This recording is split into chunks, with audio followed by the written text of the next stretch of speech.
Good morning and welcome to Morning Java, brought to you as always by Get Go Cafe and Market, where don't forget everyone, they're always doing curbside pickup. They've got great fresh food selections and they're so easy and clean to get to now in these times.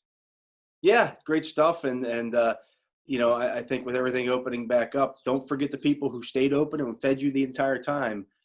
You can see Carter and I both got haircuts, so that's You know me, I gotta keep it straight out here.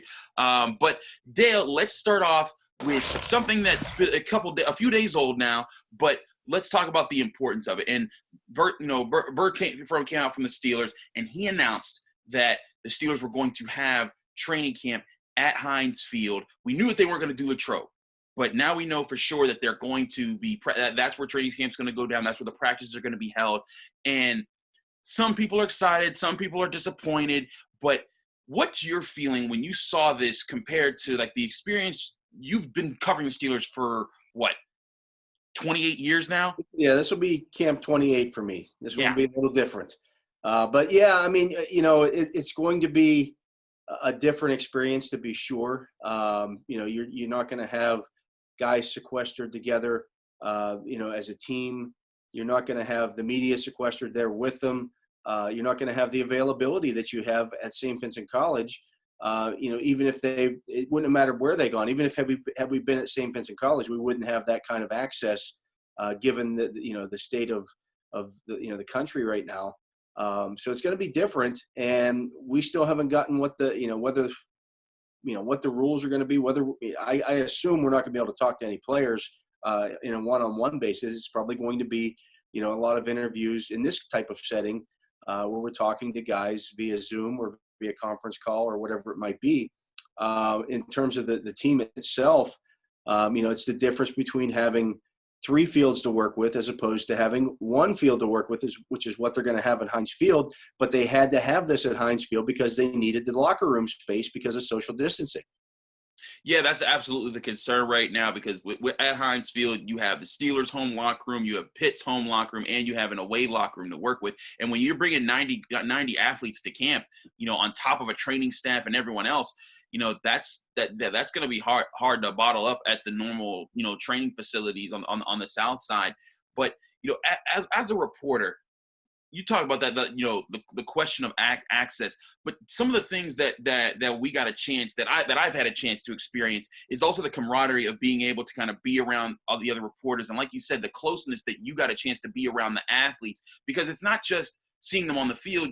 We walk into the same eating facilities, the cafeteria there, and there's building relationships. I have to wonder what this is going to do, not just for the relationships that we've already seen people develop, but also for like a lot of the rookies like Chase Claypool and all of these guys that haven't been in this environment before. What kind of tone is this going to set for the future of how reporters and teams deal with press access at training camp? Yeah, and I know that the Steelers are, they're fighting to keep everything opened up. They have one of the most open, if not the most open situation in the NFL, where they go above and beyond what the actual rules are in terms of accessibility. But you're right. We're not going to have that same kind of interaction with the players. And even more than that, I'm more concerned about, are we going to be able to see and hear everything that we typically do, at a training camp? I know a few years ago, the Steelers, Mike Tomlin broke off the DBs off in a group at one point, and they started working on a lot of cover 2 technique stuff. And that was kind of something new. I hadn't seen him do that with them before, and I wrote about it that day, and it was a big deal. You're not going to see those kind of things this year. It's not going to be as easy you might see them, but you may not be able to get people to comment on them, because you don't have that immediate access right after practice, where I was able to go and grab Will Allen and go grab, another defensive back and talk about that interaction. You're going to have to plan ahead a little bit more. And so, you're going to kind of be a little bit behind, because you're going to have to try to think ahead of what might happen. Right. And what might happen, that changes every day at training camp because somebody gets hurt or you see somebody has a really good day of practice and really stands out. And I just wonder how that's going to how that's going to be now, talking to those guys, because you used to be able to grab them as they came off the field. That won't be the case anymore. Yeah, absolutely right. I mean, and stuff that I picked up from you, I paid attention to where Mike Tomlin went and who he was focusing on that day. I remember when Mike Hilton first came to camp, and Mike Hilton was saying, "I'm too small," every time he knocked down a pass, and Mike would be like, all right, I hear you, Mike. And then, or when he was putting pressure on Jordan Dangerfield, or when Ben Roethlisberger was putting pressure on Eli Rogers to find success. We don't even know where we're going to be allowed to be if we're in the stadium to watch these practices, and if that'll be good enough for us to hear things that are being said, and the temperament of the team moving forward. So like you said, there's going to be a lot of questions, a lot of difficulties with covering training camp, and a lot of, we'll see where this goes. But next, let's talk about something to what a lot of people are talking about, and the guidelines the NFL is suggesting that teams follow.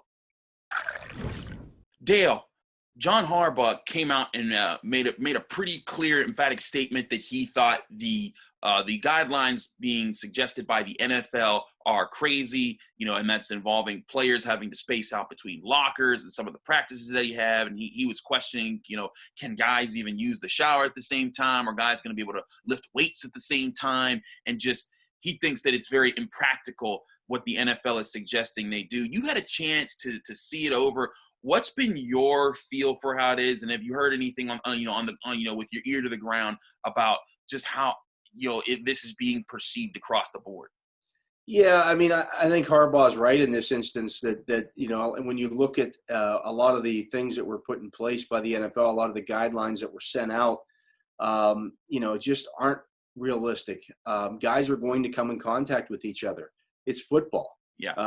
How can you say that it's okay for a guy to tackle somebody to the ground on the football field, or line up on the opposite side of the line, and they're going to block and try to pass rush against each other, but then when they get off the field, they're not allowed to have any contact because you might get coronavirus? Well, if you were going to get it, you probably got it on the field. Yeah. I get it. They're trying to be as safe as possible here, and they want to protect the players from infection because, let's face it, the players are the commodity here. They are, you can't afford not to have your star players available, but you also have to be somewhat realistic about this and come to the conclusion that you can't wrap them in shrink wrap or bubble wrap and expect to keep them safe. I don't know if you saw this. I saw this. It was interesting last week. Bruce Arians talked about the potential of having 3 quarterbacks on his roster during the regular season, but having one of them stay away from the facility so that you always ensure that you have a quarterback available. I don't know if that's realistic. Obviously, he's not going to tell Tom Brady to stay away from the facility. So I don't know. I mean, we're going into uncharted territory here, and I expect teams to try a lot of different things. Yeah, there's a lot of ways you have to consider, because quarterback's the one position, as we saw last year, that if you have a starter and you don't have any other guy that has that kind of experience that's been able to carry a team, how damaging that can be to your season, even just for 4 weeks, let alone a whole season. But yeah, there's a lot of questions that teams are going to have to go through. How do they isolate players, to make sure that and also how much of this is for perception right now, because the players, I'm sure the players are saying, hey, we want to hang out together now already. Exactly. Just like everybody else. Yeah.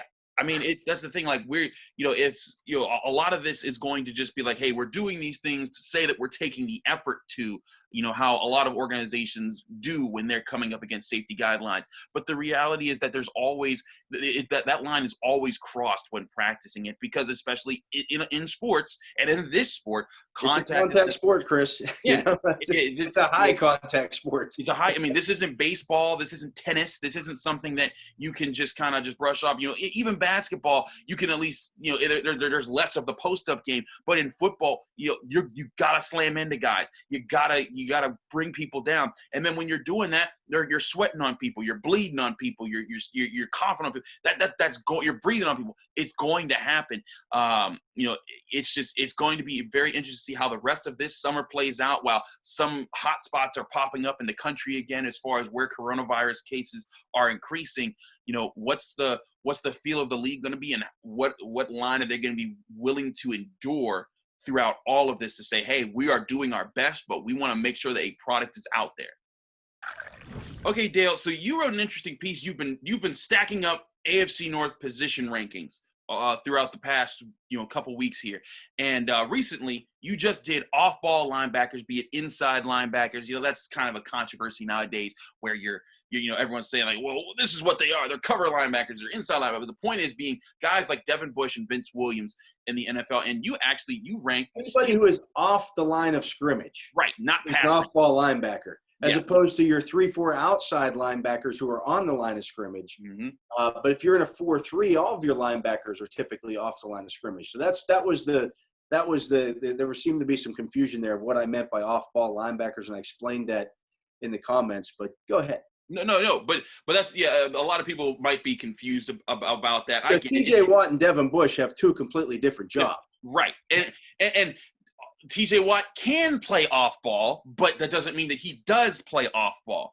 But again, that's one of those football things that I think that are being further distinguished with the times because of how much coverage is required and having those guys cover underneath. But you ranked the Steelers as the best team or the best off-ball linebacker group in the AFC North with Devin Bush and Vince Williams, and then you had Ulysses Gilbert and Robert Spillane as the backups, which was pretty interesting because when you look around the division, there's not really any other stars there. You had Mack Wilson, who will be a second-year player out of Alabama with the Browns. But then with the Browns, they don't really have another force. The Ravens, they still have LJ Fort, and they drafted Patrick Queen. And the Bengals, they're still looking to establish a whole lot. But all young guys in the division, if you look at it. I mean, everybody essentially, except for Fort and Vince Williams and maybe a couple of other guys in the division, are all guys who've been drafted either last year or this year. And so it makes it really difficult to rank them. I know we have some comments in there. I can't believe you ranked Vince Williams as the third best guy. Mm-hmm. Right now, as we sit here, Vince Williams is the third best guy because he's got the experience. I can't rank Patrick Queen ahead of Vince Williams right now. Right. I don't know what Patrick Queen is. Patrick Queen was a one-year starter at LSU. Mm-hmm. I talked to Greg Cosell at the Combine, and he told me that he watched all of Patrick Queen's tape from his final season at LSU and never saw him make a tackle behind the line of scrimmage. Everything was behind the line of scrimmage, and he wasn't even the play caller at LSU. So, there's some definite holes there. If you look at Malik Harrison, it's the same thing. A one-year starter at Ohio State. Doesn't mean these guys aren't talented. Doesn't mean they won't be very good football players down the road. But right now, Vince Williams is a better football player in the NFL. He understands the defense. He knows how to play defense in the NFL. Those guys don't. There's going to be a period of adjustment there. And I think a lot of that is the athleticism that people are seeing, and they're seeing like, oh, Patrick Queen, he has the speed to go here to here. But you're right. Experience says a lot.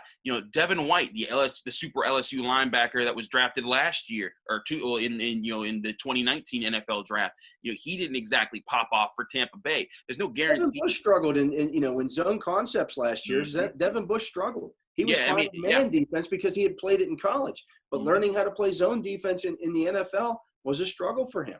It's not an easy transition. And then also combining that zone defense with having to deal with all the different calls that you're going to have to make on the field. And if you're not the signal caller, also even just receiving it and understanding what your role is and how it mixes in with what everyone else is doing, that's not easy to do. It's not as simple as, okay, I know to cover this guy on this play. It's, oh, wait, this guy went in motion. What's my new responsibility? Who shifts with what? That's not easy to do while also maintaining the techniques that you've been learning to play in the NFL and to adapt that way. There's no guarantee that a rookie is going to just jump in there. Vince Williams, on the other hand, he's made a name for himself for years by being able to do that well. People forget this guy was the first Steeler to intercept Tom Brady since Chris Hope. He does play the position at a good level. He rushes the passer, he stuffs the run, but he also is able to help in coverage a little bit. He's not the guy you want trying to go sideline to sideline, but dropping into a zone that helps underneath in a cover 2 or a cover 3, that guy you can at least rely on. Like, hey, he's going to do the right thing and the smart thing, and he's going to be in the right position. Yes. Whereas the rookies who have had no off-season program at all are going to have maybe a shortened training camp. They're going to be behind it. They're going to be struggling to catch up, and that's going to be a problem for all these teams in the division. It's probably, if you look at it at every position in the AFC North, it's probably the weakest position overall, but for all four teams. I'm not saying the Steelers have a great inside linebacker situation. I'm just saying it's better than what everybody else has in the AFC North. Absolutely. And here's another thought behind that, is that with that being a weakness across the division, could we see the tight end position get a lot more opportunities over the middle this year? Because, we've seen the Steelers, they invested in the tight end position. The Browns have invested in the tight end position. Could this be a year where we see more people targeting that middle of the field and testing those linebackers? Because typically the Steelers, that used to be a big problem. It might not be as much this year, especially because they've been throwing their safeties in the middle of the field more. But you have to wonder, will teams in the AFC North be testing that area of the field a lot more?